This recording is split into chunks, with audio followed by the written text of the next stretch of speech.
Hi guys, gagawa tayo ngayon na liquid detergent. Ayan, nakaano na siya, isang set na to na nabili natin sa Shopee.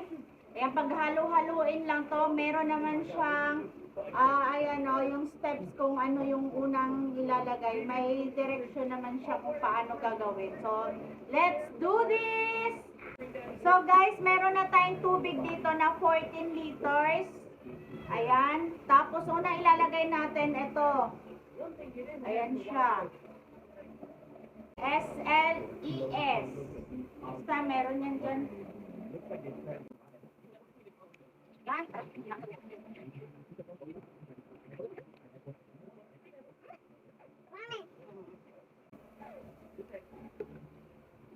So, ayan, pagkailagay nito guys, ay ibababad muna natin ng 30 minutes para ma-dissolve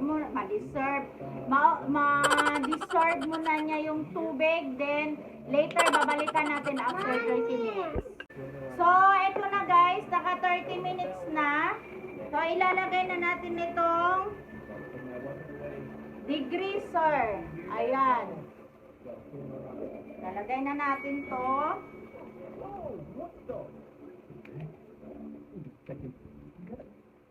And sinunod lang natin yung instruction dito sa papel guys.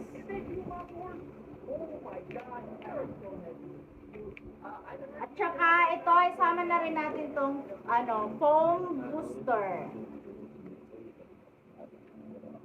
Yeah, you see that right there? It's siren head. And this is so simple, so I can help it all. So you can really see in here, I've got to pick a lot of it. Whoa, she's fighting. At isama na rin natin tong extra add-on na antibac.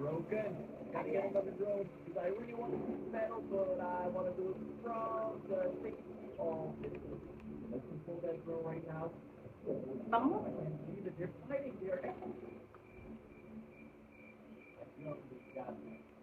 At pag nailagay na natin, hahaluin natin to ng 2 to 3 minutes na halo lang. Sige lang ang halo.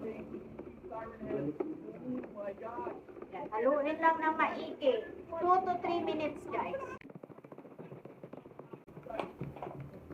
So, ito na siya guys, oh. After 2 minutes, ayan, ihahalo na rin natin itong antibac preservative.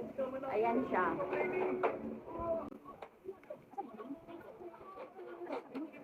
So, pagkatapos mailagay yung stain remover guys, ay hahaluin uli ng 2 to 3 minutes.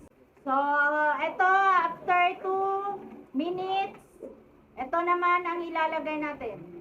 Cleaning agent. Yan, tatlo to guys, pagsabay-sabayin natin. Itong cleaning agent. Ay. Tapos, itong pangkulay.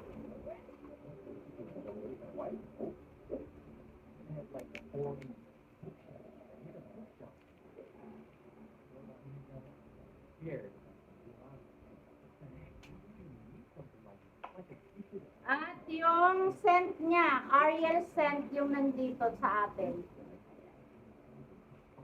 Ariel scent.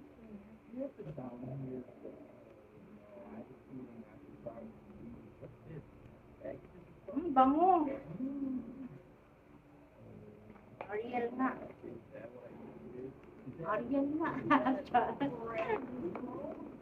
Then, haluin ulit. Ng 2 to 3 minutes.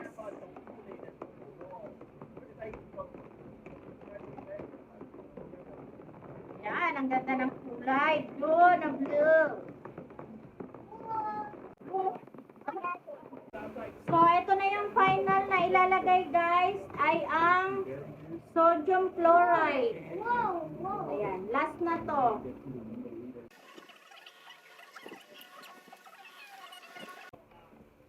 Then, halu-haluin na lang. Halu-haluin lang siya. Hanggang sa lalapot na to siya guys.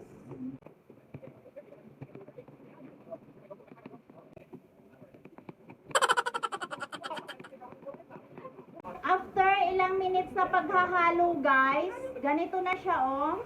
Ayan. Tapos yung bula niya ay mga, ano na siya, oh, fine. Kaya mga maliliit na yung ano niya. Parang foamy na, foamy. After that, guys, ay pwede na natin tong i-rest ng at least 24 hours. Yan. So, bukas, babalikan natin to. After 24 hours, tatakpan lang natin to.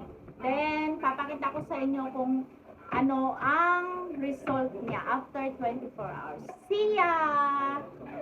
The next day. So, guys, ito na yon ating ginawang sabon. Ayan, bubuksan na natin after 24 hours. Ganito na yung kanyang... Kita nyo ba, guys? Ayan, may bula-bula pa, pero... Yes, malalaki na siya. Malalaki lang. Yan, mawawala na rin yung bula na yan. So, ito na, guys.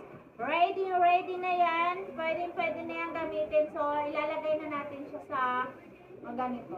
Ayan, ganyan siya, guys. So, concentrated. Ayan. Tapos, ang bango. Super bango. Ariel nga, Ariel. Ariel daw to eh. Ayan siya, guys. So, ang ganda. Kaso maliit yung butas ng ano ko. Maliit yung butas ng budo. Yun lang. Ang tagal. So ito, guys, itinry lang namin tong gawin. Pang personal use lang to. Pero kung maganda naman, so pwede na rin tong gawin pang business. Ang dami nang gumawa ganitong pang business, guys. So sa Shopee lang to nabibili yung isang set na yon na hahaluin mo na lang. Mura-mura lang yun, guys. Nasa ano lang yun. Itong sabon na to ay 200 plus lang yun, guys. Ang magagawa sa 200 plus mo ay 16 liters na siya. So napakadami na magagawa, guys. So super tipid talaga kasi bumibili kami ng powder nasa mahigit. Kulang-kulang kulang-kulang 200. Ilang gamit lang naman, mga ilang lapa lang. So, tinry namin to kung ilang kung magtatagal ba yung, syempre matagal to gamitin kasi 16 liters to, guys. Sawa-sawa ka dito sa paglalaba. Then, super bango niya pa. Ano lang to, mga ilang scoop lang dito. Talagang sobrang mabula na siya. So guys, ito na siya, guys. Ayan, kung familiar kayo sa dishwashing, ganun din. Parehas lang sila, same lang din sila ng process, guys. Ayan. Ayan na siya.